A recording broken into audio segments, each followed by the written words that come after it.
On était en train de se dire qu'on prenait goût à ces petits rendez-vous hebdomadaires. Bienvenue à toutes et à tous. Bienvenue Myriam. Merci d'être avec nous.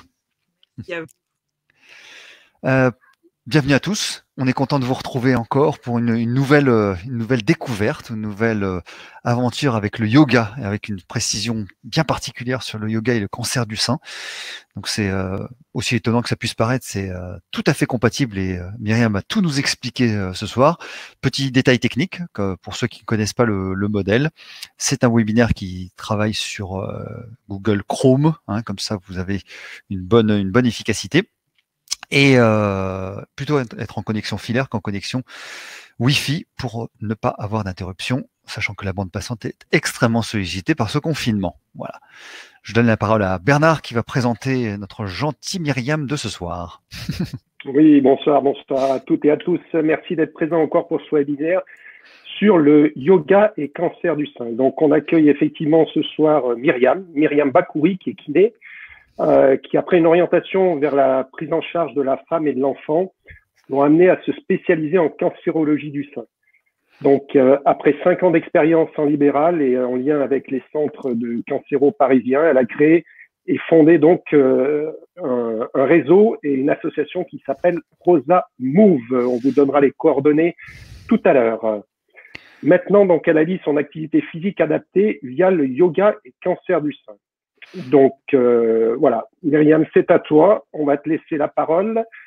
Le webinaire va se présenter de la façon suivante. Déjà, Myriam va nous présenter l'apport du yoga donc dans la rééducation du cancer du sein. Une petite partie pratique où elle va nous montrer quelques postures. Et puis, bien sûr, à tout moment, vous pouvez nous poser des questions avec Fred. On relaiera ça à Myriam. Voilà, Myriam, c'est à toi et c'est parti. Très bien. Merci beaucoup, Bernard. Merci beaucoup, Fred. Et un grand bonjour à tous. C'est une première pour moi, donc je vais tâcher de parler à mon écran en vous imaginant, tous ici présents, pour cette petite explication et aussi pratique ensemble. Donc, moi, ça fait donc maintenant 10 ans que je suis kiné et j'ai intégré très tôt, moi, dans ma pratique personnelle, le yoga et la danse précisément. Et je me suis rendu compte petit à petit en me spécialisant à quel point le yoga était complémentaire de la rééducation. Et notamment dans le cas de la cancérologie du sein, dont je suis spécialisée là-dedans depuis 5 ans. Et j'ai monté cette association Rosa Move dont je vous parlerai à la fin. Mais on va commencer d'abord par une petite explication très simple du yoga, parce qu'il y a beaucoup d'idées reçues sur le yoga. Et il y a énormément, il y a un peu tout et n'importe quoi dans le yoga.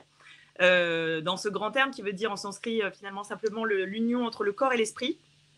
C'est une pratique millénaire qui est à la base de un peu toutes les pratiques psychocorporelles finalement, parce que il y avait déjà il y a un grand nombre d'années donc toute cette base qui est à la fois la respiration, qui est donc ce qui s'appelle les pranayamas dans le yoga, les asanas, donc la pratique posturale du yoga, mais il y a aussi toute une partie méditative et spirituelle.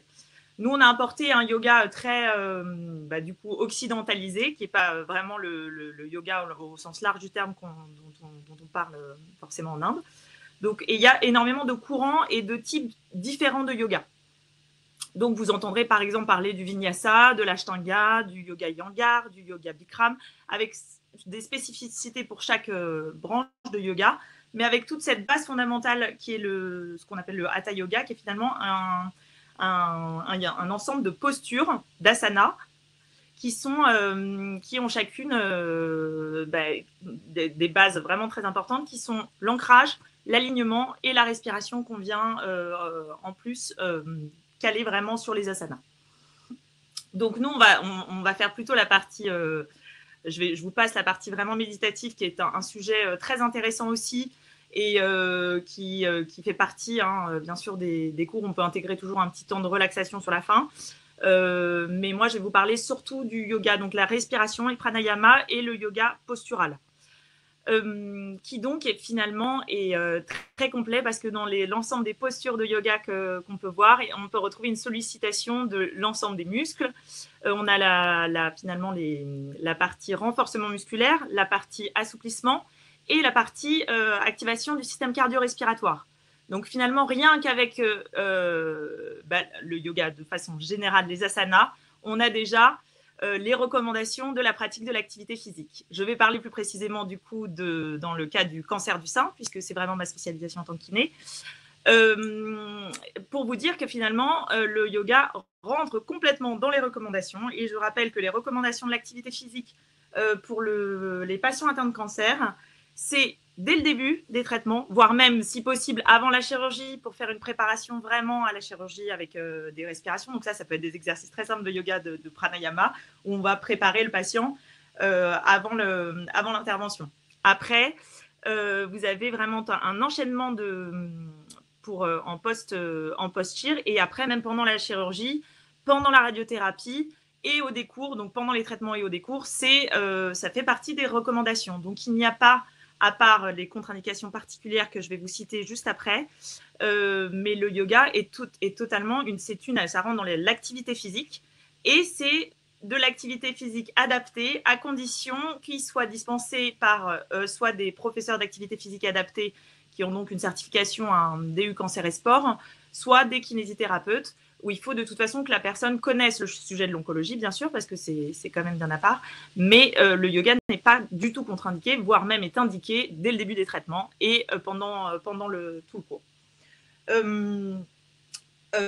Bien sûr, ce qui évite, le fait d'aller vers des professeurs kinés ou professeurs APA spécialisés, ça permet d'éviter de faire n'importe quoi, parce que dans les a priori, on peut dire oui, le yoga c'est doux, c'est trop lent pour moi, et en fait, comme je vous disais, il y a plein de types de yoga différents, et certains ne sont pas du tout lents et pas du tout peu intenses. Ça peut être très intense en termes de sollicitation musculaire et du coup rentrer complètement dans les recommandations. Myriam, non, je t'en prie, pas besoin de pardon. Juste une petite question, ça veut dire que les kinés peuvent le coter, donner pour l'instant, c'est pas encore reconnu comme une. Alors ils y travaillent sur la yoga thérapie, dont Lionel Coudron, docteur Lionel Coudron, qui a travaillé beaucoup sur l'impact du yoga sur toutes les maladies chroniques, donc pas seulement cancéro, bien sûr, mais toute la rhumato. Il a vraiment utilisé les principes du yoga pour l'appliquer à la médecine. Mais pour l'instant, malheureusement, on n'a pas encore de reconnaissance. Il n'y a pas de reconnaissance par la sécurité sociale, mais c'est, je pense, en cours, parce que finalement, maintenant, il y a des études, qui prouvent que l'intérêt du yoga, notamment dans le cancer, mais aussi dans différents types de maladies chroniques. Mais on pourrait théoriquement le coter comme une activité. Absolument. Oui, absolument. Donc, dans le cas, Pardon? Excuse-moi, j'ai juste une question par rapport à ça. En fait, quand c'est une prescription du médecin pour envoyer soit à un APA, soit à un kiné, dans ce cas-là, on peut le facturer comme un acte, comme le facturent les APA. Et le patient, après, se fait rembourser. Ça rentre pas dans des actes kiné, ça rentre pas dans une cotation kiné, mais ça rentre dans un autre type d'acte. C'est bien ça? Oui. On est aussi considérés comme des entraîneurs sportifs finalement, et en fait ça rentrerait comme dans une séance collective ou une séance d'activité physique adaptée en fait. Mais c'est pas un acte, alors que ça pourrait être également vraiment être coté comme un acte kiné même en fait, parce que dans l'apprentissage des postures, on retrouve plein d'exercices qu'on peut proposer en rééducation en fait. Donc en clair, c'est clairement thérapeutique. Attention. Clairement thérapeutique, tout à fait. Alors, pour que ça soit clairement thérapeutique, il faut évidemment que le professionnel soit formé et connaisse bien son sujet, parce qu'il y a peu de contre-indications, mais quand il y en a, elles peuvent être très dangereuses si elles sont pas connues du praticien. Donc ça, c'est absolument une condition sine qua non. Et l'autre condition, c'est le bilan au préalable. Et ça, nous, on travaille avec mes collègues, les cofondateurs, donc avec une oncologue, médecin généraliste et des professeurs de yoga et kiné. On travaille justement sur un yoga vraiment adapté. On a fait tout un ensemble de postures pour proposer un bilan, donc comme le bilan diagnostic en kiné, sauf que ça va être une évolution de posture. Donc on part nous sur une base de 10 postures pour évaluer finalement la souplesse, la force musculaire, et l'endurance, tout ça sur des critères qui sont objectivables, parce que c'est toujours le gros souci qu'on a pour qu'on puisse vraiment utiliser le yoga comme une thérapie à part entière, c'est les études. Et une étude randomisée. Enfin, là, on évalue en fait, et d'ailleurs, toutes les études qu'on retrouve sur yoga et cancer, ça va être évaluation sur la qualité de vie, donc fatigue, douleur, et après les syndromes dépressifs, par exemple. Donc là, il y a vraiment des résultats. Il y a une amélioration. Il y a suffisamment d'études qui le prouvent qu'il y a une amélioration nette de la qualité de vie pour les patients atteints de cancer pratiquant le yoga régulièrement. Et après, il y a des doses respectées, bien sûr, comme le reste pour l'activité physique adaptée. Je ne rappelle pas tout ça, mais il y a une unité de mesure, c'est les mètres par heure. Donc, on a tout c'est pratiquer de l'activité physique. C'est un médicament à part entière, le seul traitement naturel de la fatigue d'ailleurs, mais c'est à dose précise, durée précise.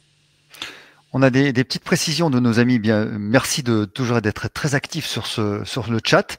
Alors, il y a Maud qui te demande où peut-on trouver ce bilan. Alors, là, on travaille dessus avec l'élaborer. Le Rosa Move. Ouais, on va le proposer, par exemple, pour des kinés ou des paramédicaux, ou éventuellement des profs de yoga qui rejoindraient ensuite l'association Rosa Move, mais on en reparlera ensemble. Alors, Christelle, qui n'est absolument rien au yoga et aux femmes en général, c'est vraiment quelqu'un qui est... Non, Christelle, c'est une amie, je sais très bien qu'elle est tout à fait compétente, on la salue. Et Christelle nous précise, il faut être affilié à un réseau type Presqu'Imove, et du coup, il y a un certain nombre de séances qui sont rémunérées, se renseigner auprès du CDOS, Conseil départemental olympique. Voilà. Bonjour Christelle, très bien. Je note, se renseigner parce qu'il y aurait pour des séances de yoga. Absolument. Donc, elle va pas te répondre directement, mais c'est apparemment oui. Il faut remplir un dossier et on reçoit une accréditation. Et c'est une information fondamentale. Ah en effet, merci beaucoup. Une grosse avancée. On te redonne la parole pour la description. Merci. C'est parfait. Je vais creuser ce côté-là.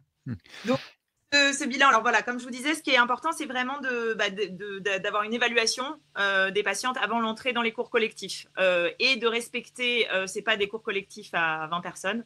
L'idée, c'est de pouvoir rester vraiment vigilant et pouvoir corriger les patients et puis connaître surtout pour chacun à quel moment ils en sont dans leur traitement, éventuellement les mouvements toutes les adaptations, parce que c'est ça qui est génial dans le yoga, c'est qu'il y a un grand nombre d'adaptations.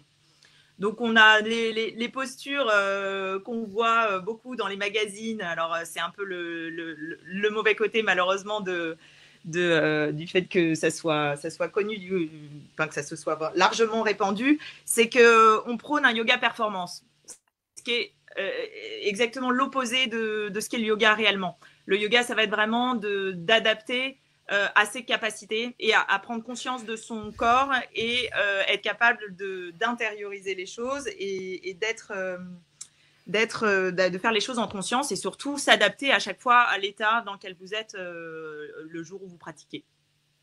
Et justement, pas du tout dans la performance. Donc, quand on voit les postures, et moi, c'est ce que j'essaye d'éviter parfois, c'est qu'on va pousser pour aller, c'est toujours atteindre un but, mais finalement, c'est le chemin qui mène à la posture qui est vraiment important. C'est la compréhension, l'intégration dans le corps, et particulièrement avec cette approche psychocorporelle qui est passionnante pour ça, c'est que vraiment, il faut prendre ce temps-là.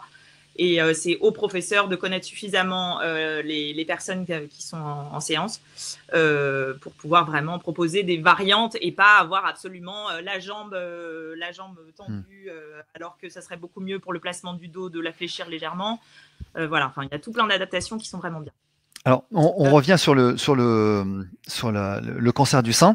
Tu as donné en préambule la possibilité d'être prise en charge assez rapidement. Alors, est-ce qu'on pourrait donner deux cas d'espèce particuliers? La personne qui est en traitement radiothérapique, chimiothérapique, ou avec sans chirurgie, et la personne avec chirurgie. Donc, on rappelle que le but quand même ultime du yoga et de toute activité sportive, c'est de redonner la confiance de la femme en son corps. C'est assez important. Au-delà, ça c'est la première étape. La deuxième étape très importante, c'est son intégrité, de rétablir l'intégrité des mouvements du corps et éviter qu'il y ait des compensations, des limitations d'amplitude, etc. Donc tu vas nous expliquer, si tu veux bien, ces deux cas d'espèce. Alors déjà, il y a deux cas de figure. Il y a la personne qui pratiquait avant et celles qui ne pratiquaient pas du tout. C'est vrai. Donc, c'est une chose vraiment importante. Moi, j'ai des patientes, par exemple, dans les cours qui vont être, qui ont un niveau de yoga dès qu'elles sont à distance, dès qu'on a respecté le temps de cicatrisation. Donc, pour le premier cas, une patiente opérée, une fois la zone donc cicatricielle vraiment du sein, de la mastectomie ou de la tumorectomie et de la zone ganglionnaire, donc du curage ou du ganglion sentinelle, une fois ces zones-là cicatrisées, donc il faut vérifier évidemment qu'il n'y ait pas de foyer infectieux, qu'il n'y ait pas une cicatrice ou une grosse poche de lymphocèles.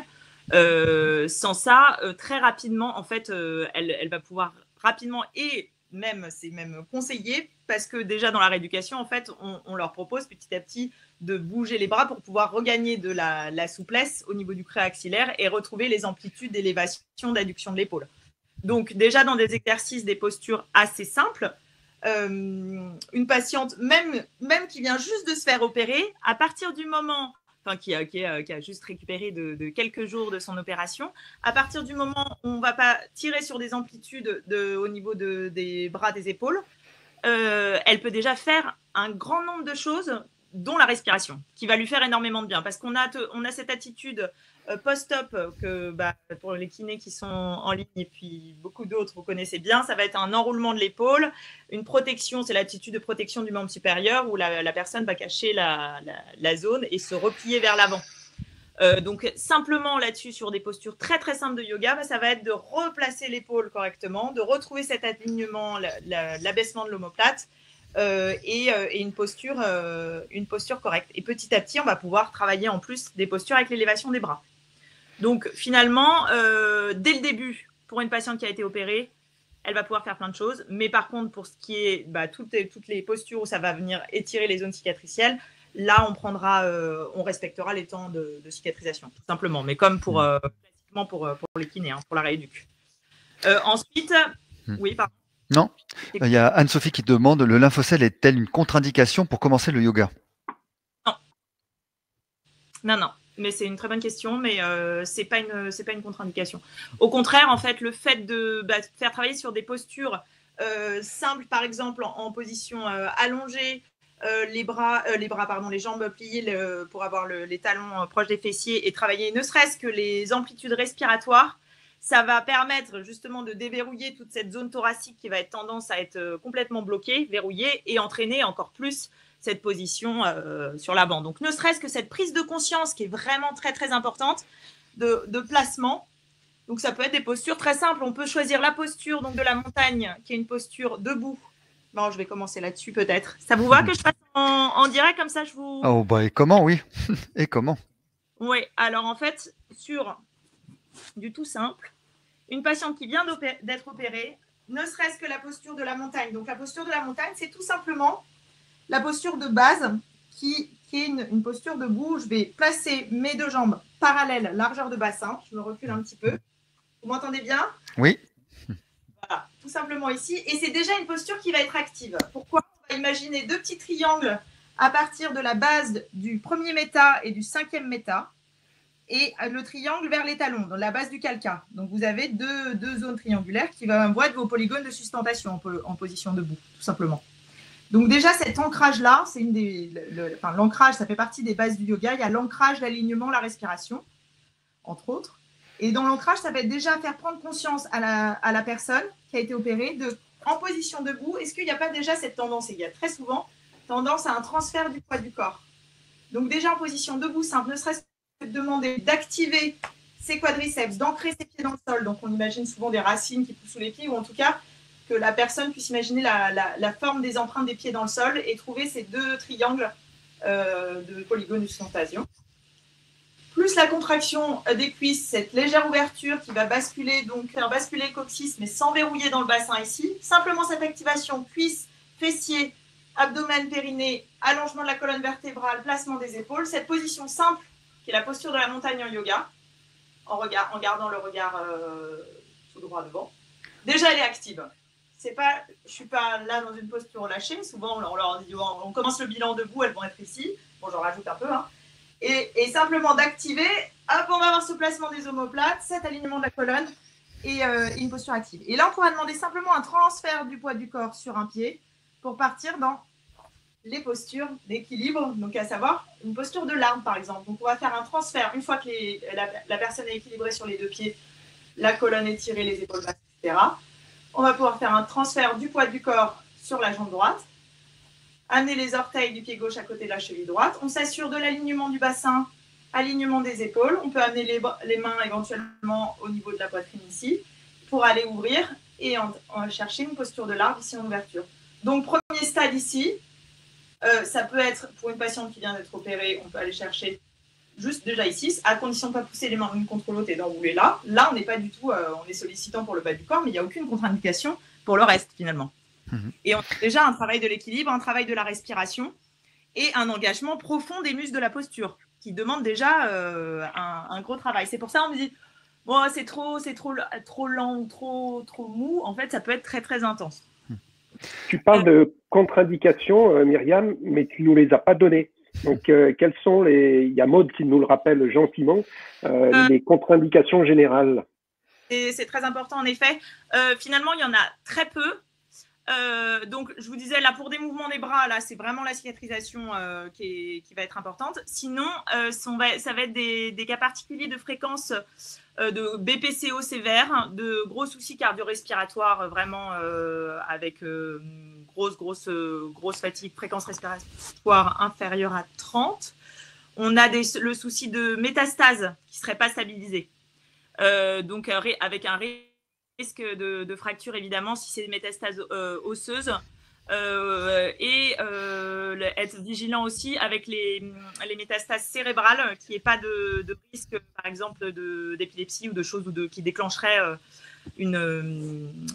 soit une crise, soit en tout cas, il faut vraiment pas que les métastases osseuses, cérébrales ou tout autre type de métastases soient bien surveillées. Donc, ce qu'on demande systématiquement, c'est un certificat médical de non-contre-indication à la pratique de l'activité physique. Ça, c'est de toute façon en cancéro. Protégez-vous pour les kinés. De toute façon, il faut absolument le faire.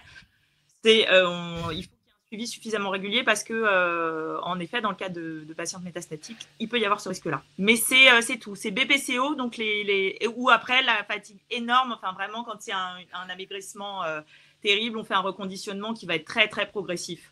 Donc, parfois, il y a besoin d'être d'abord dans un centre de rééducation pour pouvoir après reprendre la pratique. Mais ça, c'est classique. Sinon, pas de contre-indication. Donc, c'est pour ça que je peux enchaîner sur la patiente. Donc là, c'est vraiment par rapport à l'opération. Une patiente qui a pas été, qui est par exemple en cours de chimiothérapie, à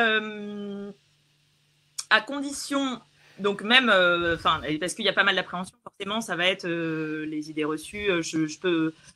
Ça risque d'empirer, je risque d'être trop fatiguée ou d'avoir trop de douleur, je risque ou c'est trop pour moi, ou il y a beaucoup forcément d'appréhension. Vous pouvez largement les rassurer là-dessus. C'est reconnu comme étant le seul, pas que le yoga, hein, mais l'activité physique, c'est le seul traitement naturel de la fatigue. C'est le seul traitement de la fatigue. Non. Voilà. Donc, au contraire, il faut les booster en disant bah non, au contraire, là, ça vous semble être un effort énorme. Sachez qu'on va s'adapter à comment vous êtes aujourd'hui, mais qu'au contraire, vous vous sentirez plus en forme après. Et ça, c'est vraiment ces idées reçues. Il faut vraiment, vraiment insister parce que malheureusement, il y a beaucoup, beaucoup de personnes qui passent toutes à côté de l'activité physique pendant les traitements, de peur de prendre des risques, alors qu'au contraire, c'est une recommandation.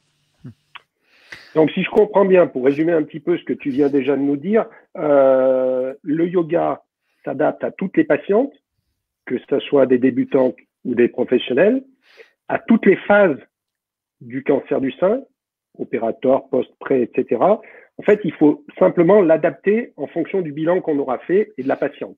On est d'accord là-dessus? Ok. Absolument. Donc, est-ce que tu pourrais maintenant nous montrer en fait 2 postures avec peut-être leur évolution en fonction de la patiente ou des choses comme ça. Oui. Et je précise, Myriam, excuse-moi, pour savoir quelle est l'amplitude du type de mouvement que l'on peut avoir à disposition au yoga.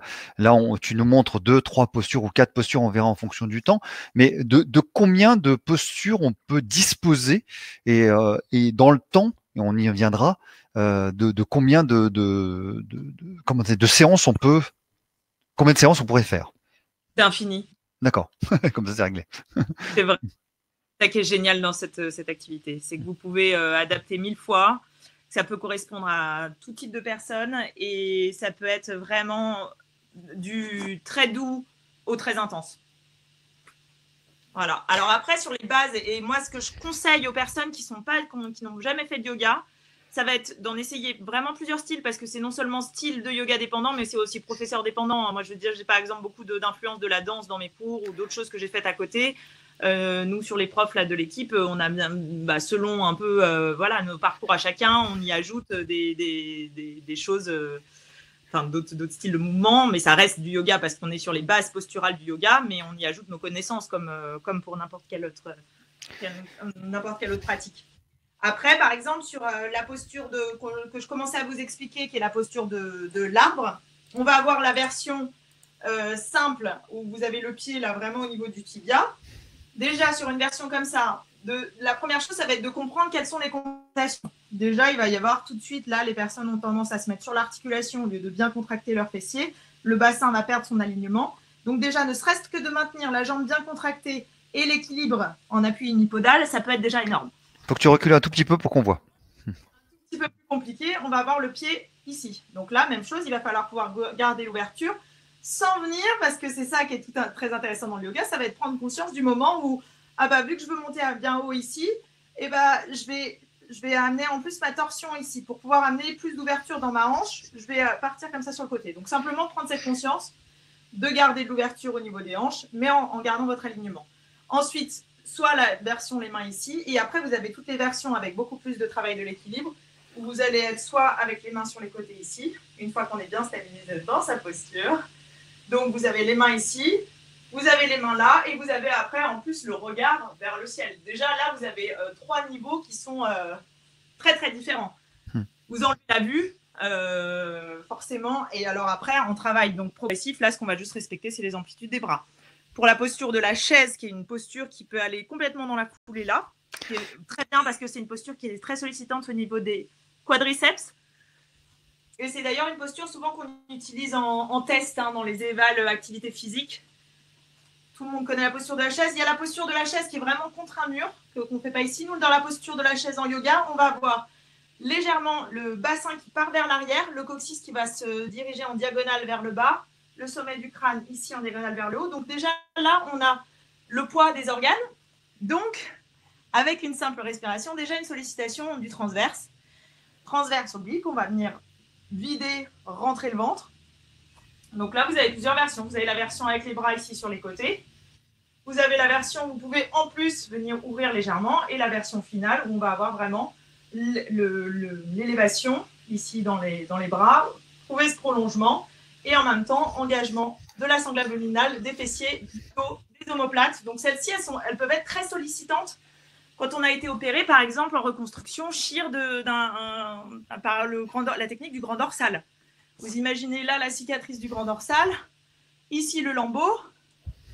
Quand je vais être sur une posture là-dessus, je vais avoir un étirement ici de toute la zone dorsale et évidemment la cicatrice, mais aussi tout le tissu. Et c'est ça qui est très intéressant dans le yoga aussi, c'est que vous avez sur des postures tenues, travail aussi sur le tissu fibreux et cicatriciel. Donc, on va avoir vraiment, si on maintient la posture, on va avoir un travail vraiment au niveau des fascias.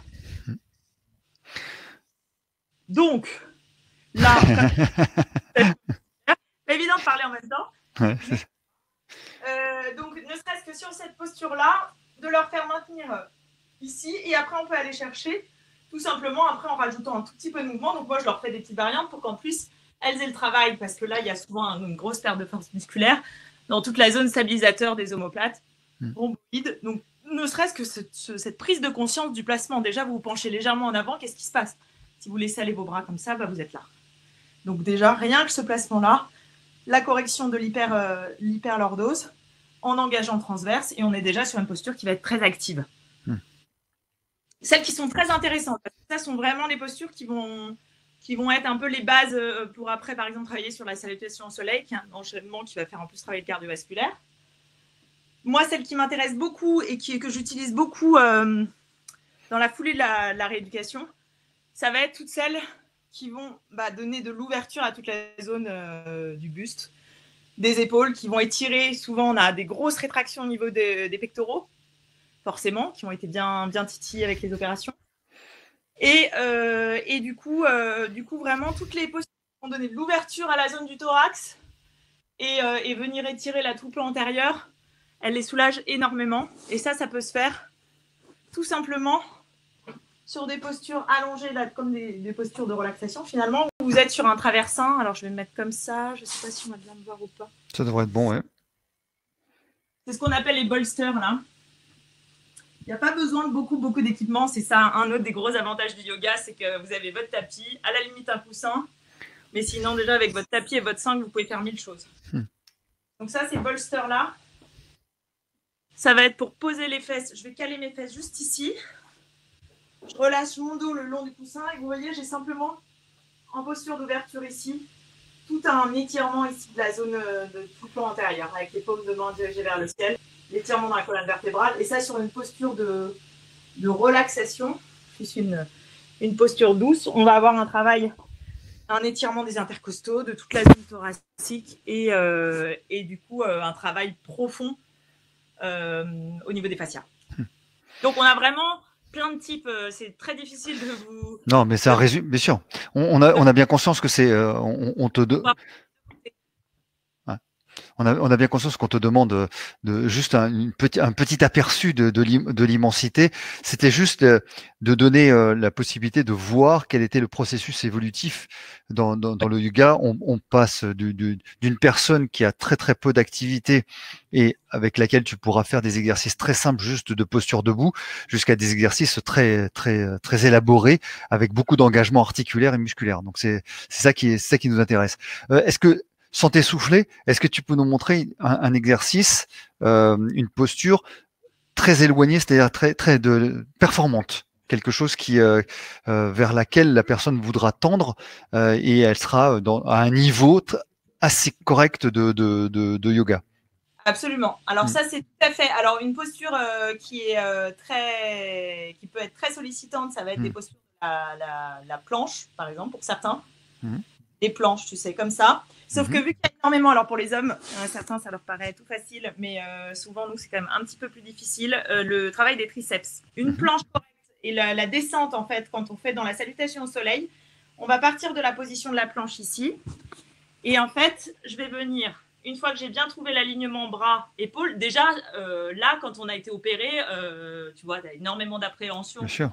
De se mettre au niveau des bras, et même une posture allongée sur le ventre, ça peut paraître énorme, juste parce que il y a cette peur et cette appréhension vraiment.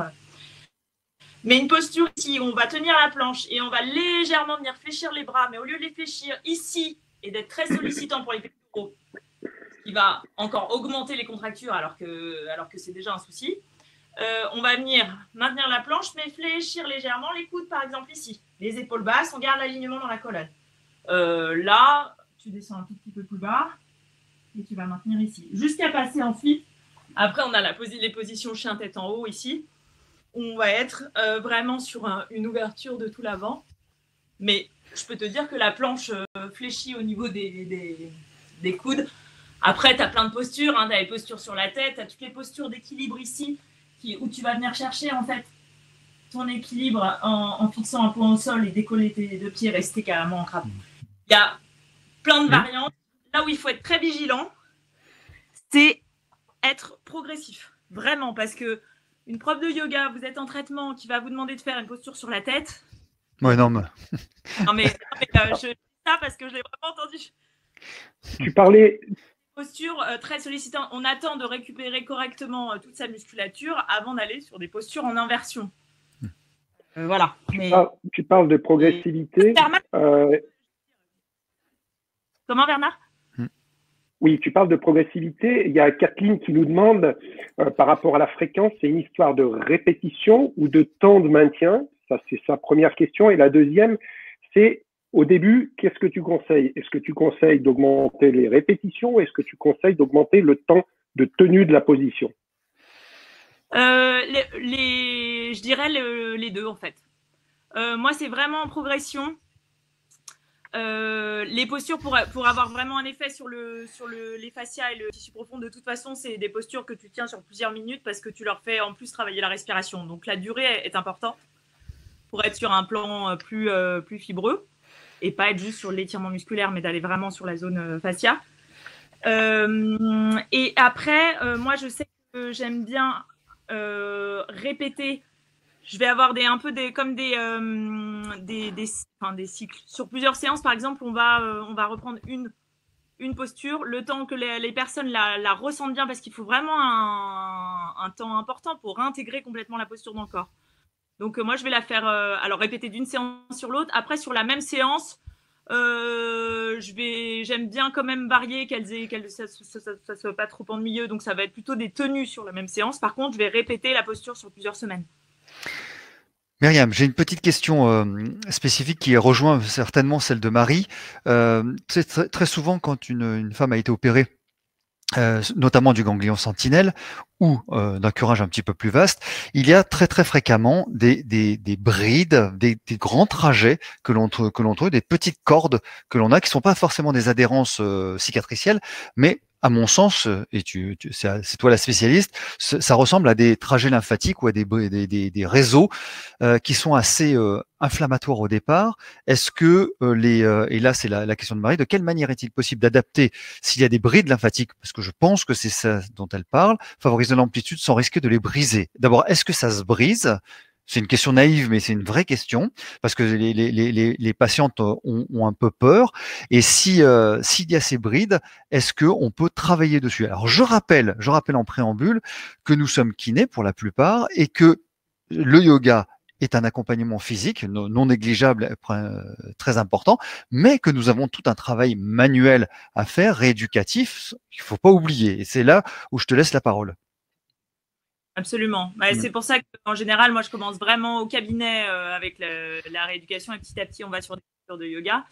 En effet, c'est une très bonne question par rapport aux thromboses lymphatiques superficielles, qui sont en effet comme des fibroses du tissu lymphatique, des vaisseaux lymphatiques, qui font apparaître, on les voit d'ailleurs très bien, les patientes le sentent très bien, nous on peut les palper et on les voit apparaître, donc qui entraînent une flexion et qui viennent qu'on voit apparaître là dans le bras quand on part en extension.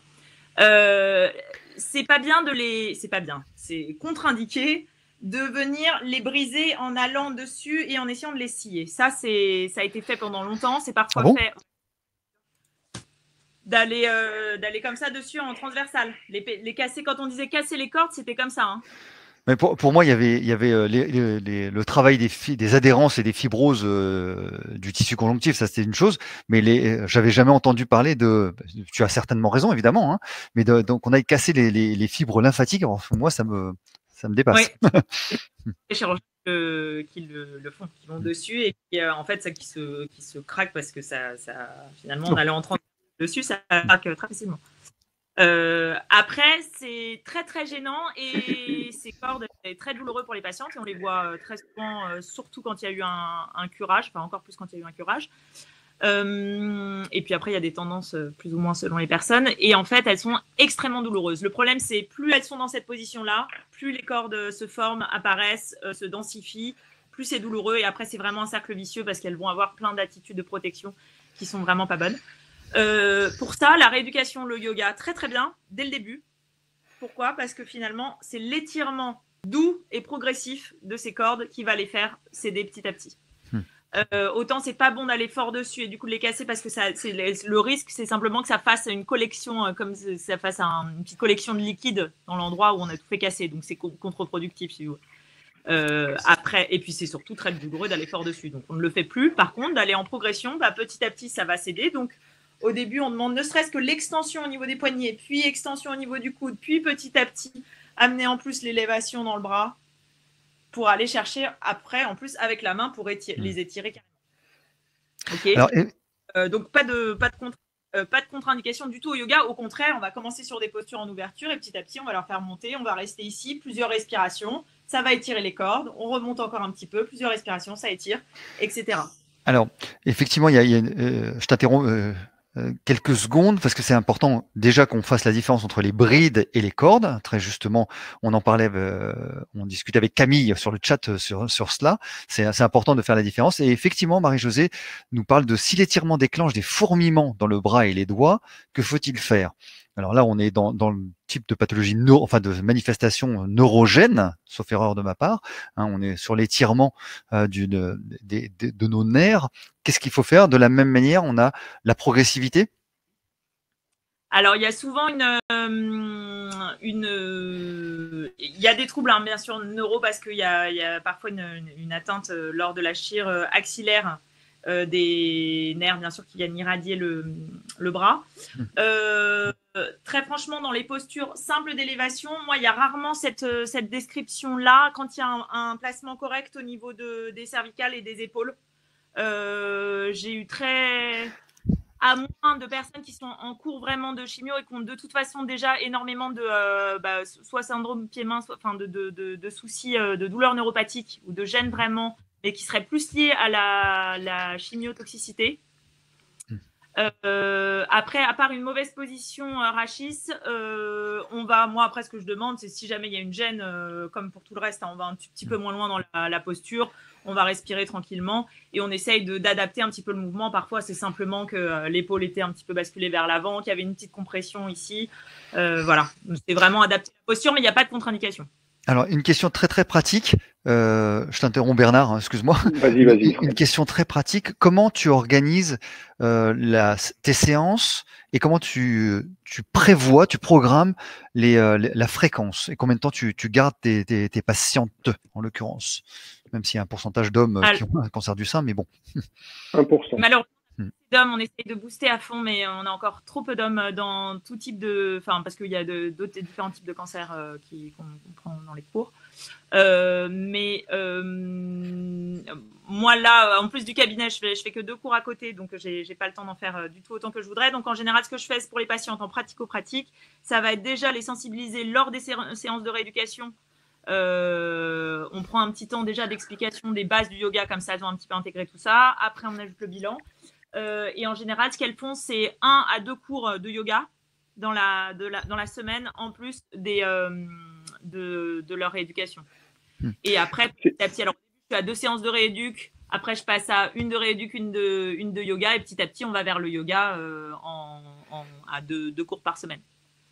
Est-ce que tu leur demandes de faire des séances, de répéter les postures à domicile quand elles sont chez elles? Ou tu considères que c'est un moment de repos, une zone de repos pour le corps? Je leur demande vraiment, parce que c'est un des objectifs, d'autonomiser vraiment les patientes qu'on suit, qu'elles aient, en gros, nous on leur donne différents outils, on leur garnit leur boîte à outils, mais l'idée c'est qu'après elles puissent s'en servir. Donc très souvent, je leur explique d'abord vraiment les pranayamas, donc toute la partie respiratoire, parce que ça vraiment dès le début, ça peut leur être très très utile, surtout qu'il y a tous les soucis quand même toute l'anxiété liée au traitement. Donc déjà, ça, c'est des très bons outils pour elles. Et puis après, progressivement, je leur donne une petite base. Alors, pas 15 000 postures. Il n'y a pas besoin d'en faire 15 000 parce que finalement, il y en a pas mal. Vous voyez, ne serait-ce que dans celle que je vous ai montrée, là, de la chaise là, vers l'avant, on a énormément de groupes musculaires qui travaillent. Donc je leur donne une série en général de 4-5 postures qu'elles peuvent refaire à la maison et qui sont pas du tout risquées, où je sais qu'elles peuvent pas se faire mal, où elles peuvent adapter facilement et pas prendre de risques. Mais voilà, je leur 2 au début et puis progressivement un petit peu plus si je sens que voilà, la personne gère bien et peut en avoir d'autres en plus. Mais au contraire, les autonomiser à fond, ouais. Et en tant que professionnel de santé, quel est le lien que tu tisses avec les praticiens, les oncologues, les chimiothérapeutes, radiothérapeutes? Est-ce que tu les tiens au courant? Est-ce qu'ils s'en foutent complètement? Est-ce qu'ils ont le temps? Quelle est l'ambiance générale? Alors, on parlera juste après de ton engagement auprès de Rosa Move, qui est non négligeable, et on va insister sur ce réseau qui est vraiment salutaire. Mais quel est ton engagement par rapport tes relations avec le monde de la cancérologie? Alors, très franchement, on partait un petit peu de loin, mais ça va de mieux en mieux, tout simplement parce que quand on commence à instaurer une communication, vous devez le voir vous, probablement avec des médecins, soit médecins généralistes, soit les autres hôpitaux, dès qu'on commence à instaurer un lien, qui voit des retours très positifs de patients, parce que finalement, les premières personnes qui font des retours, c'est les patients d'eux-mêmes. Et à ce moment-là, le lien avec l'hôpital ou les praticiens de ville se fait mieux. Et maintenant, on a vraiment des patients qui nous sont adressés directement, et puis des bilans qu'on va envoyer.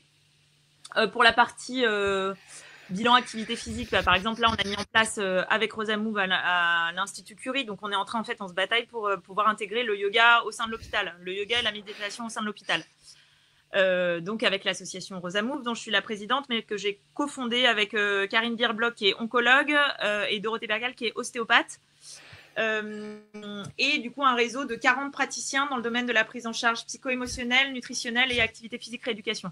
Du coup, déjà avec ce réseau de paramédicaux, chacun avec nos réseaux de médecins et de chir, ça a pris beaucoup plus d'ampleur. Donc maintenant, c'est vrai qu'on a la facilitation dans la communication, et ils se rendent compte surtout du bienfait et des récupérations. Nous, le but, par contre, c'est de venir l'objectiver avec des études qui seraient lancées au sein d'hôpitaux. Donc là, pour l'instant, comme je vous disais, Curie, on a déjà intégré des cours collectifs à Curie de yoga. Donc, Dr Bierbloch et moi-même sur Curie Paris et Curie Saint-Cloud, avec des bilans adaptés. Et donc, on est sur la ville, l'hôpital, sur l'hôpital Saint-Joseph aussi. Et puis, voilà, on a pour idée de monter vraiment une étude pour prouver sur des critères vraiment objectifs, en fait, tous les bienfaits du yoga.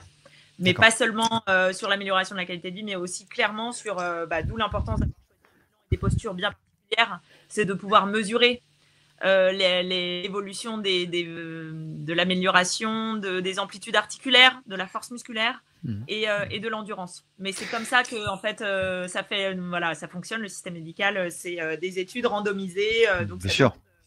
Gros travail. D'accord. Et donc tu inviterais éventuellement, même pas éventuellement, mais tu inviterais les professionnels de santé qui sont concernés par cette thématique du cancer du sein à rejoindre Rosa Move pour pouvoir faire partie d'une dynamique. Et plus vous serez, plus nous serons, plus il y aura de poids dans tes pas des revendications, mais en tout cas dans la progression. C'est tout à fait notre objectif, autant que par rapport au côté kiné professionnel de santé, que vraiment la partie professeur d'activité physique adaptée. Il y a un grand besoin pour l'amélioration de la qualité de vie des patients, vraiment, réellement, et même avec l'activité physique de traitement de manière générale. Mais pour ça, il faut se former. Et pour ça, il faut aussi énormément cadrer, parce qu'il y a beaucoup de soins d'approches qui peuvent être intéressantes.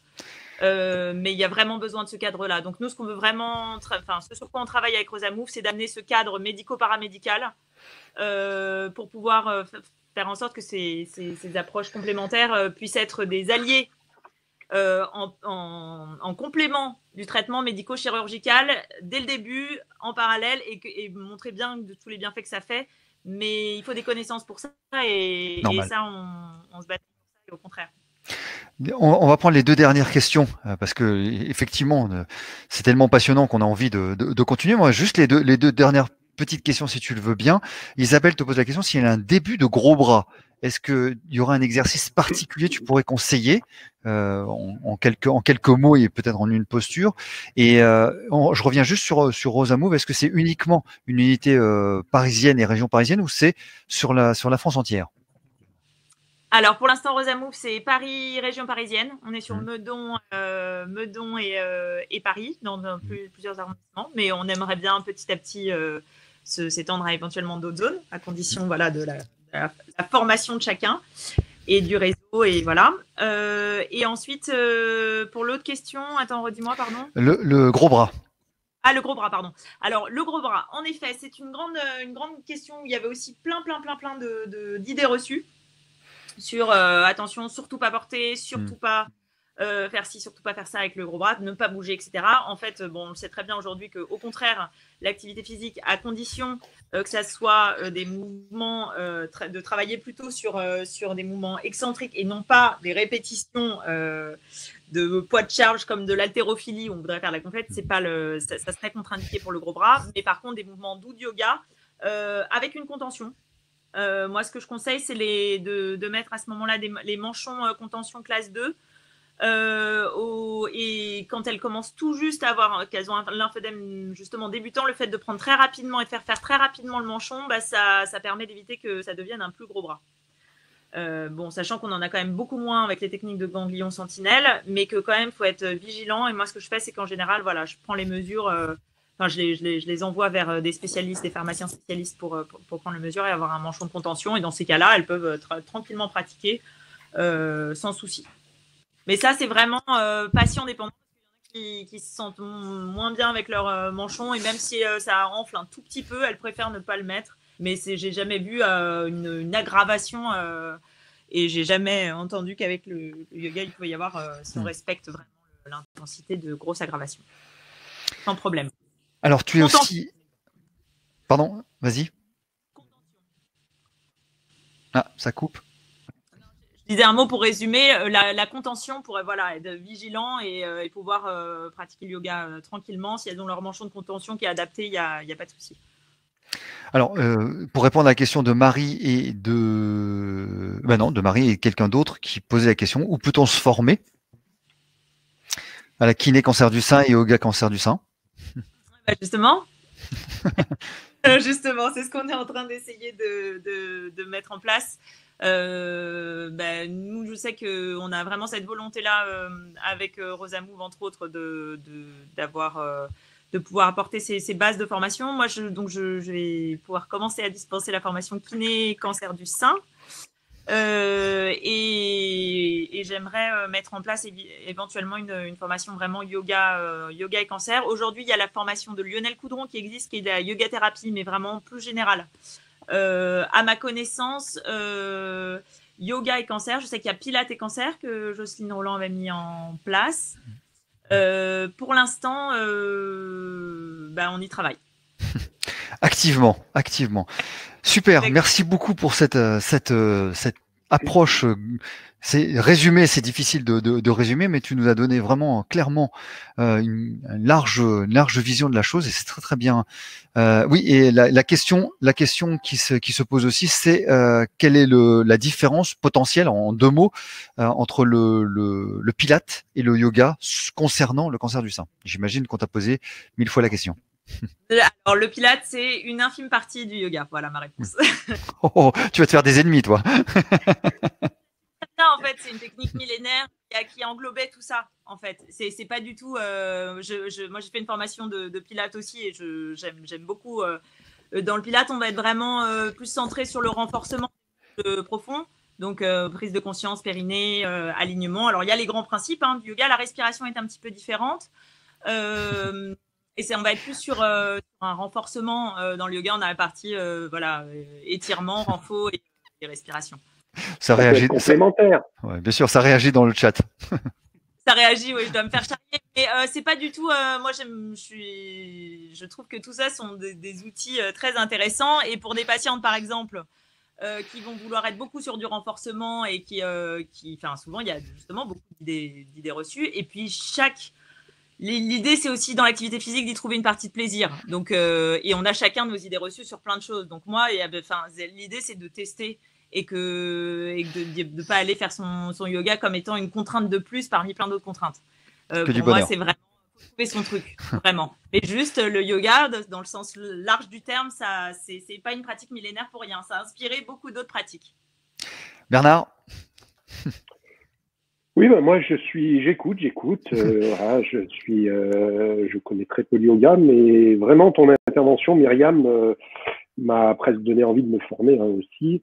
Moi, je remercie déjà aussi encore nos internautes parce que souvent ils répondent aux questions et de façon très très pertinente, hein, que ça soit Kathleen Bérangère encore qui est encore là. Voilà quoi. Donc merci bien Myriam. Je te laisse peut-être dire un petit mot Fred et puis après je reviendrai sur nos prochains webinaires qui continuent et qui continueront sûrement aussi après le confinement. Non, le mot pour résumer, c'est la transversalité. Évidemment, il n'y a pas de chauvinisme, il n'y a pas d'exclusivité. Le yoga, c'est une approche. On voulait la démontrer ce soir avec une spécialiste du yoga.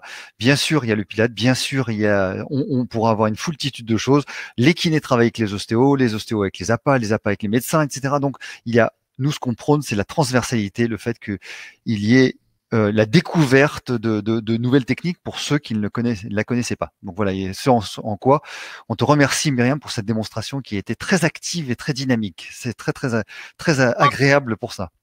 Et bien, les internautes d'ailleurs, ils peuvent nous contacter. C'est avec grand plaisir que je leur donnerai des infos sur l'assaut ou sur plein d'autres choses. Avec plaisir. Avec plaisir. Et je te laisse, Bernard, répondre à la question si les webinaires sont gratuits. Oui, bien sûr. La preuve que oui, voilà. puisque vous n'avez pas payé pour accéder à ce webinaire. Déjà ça, et les replays, vous pouvez les voir sur le site Vous-Kiné aussi. Hein. Ils sont gratuits, il y a pas de souci là-dessus, même pas besoin de s'inscrire pour revoir les webinaires. Et par contre, n'oubliez pas, hein, lundi à 18h, notre nouveau webinaire qui sera sur le thème du Covid. Oui, mais... Assurance, finance et gestion du cabinet. Donc ça, c'est complètement différent. C'est une autre approche. Et on rappelle que pour tous ceux qui veulent se rapprocher de Rosamove pour pouvoir peut-être proposer des extensions locales, loco-régionales, c'est se rapprocher de Myriam et d'aller directement sur le site de Rosamove que j'ai mis en chapeau du chat. Donc n'hésitez pas à cliquer, de prendre contact et attache auprès de Myriam, qui se fera un plaisir de vous donner tous les éléments. Merci Madame la Présidente. Merci à tous. Merci. Bonne soirée. Et à très vite. Au revoir. Et on dit quoi? Namasté? Namasté, exactement. Bonne soirée à tous et prenez soin de vous. Au revoir. Bonne soirée, au revoir.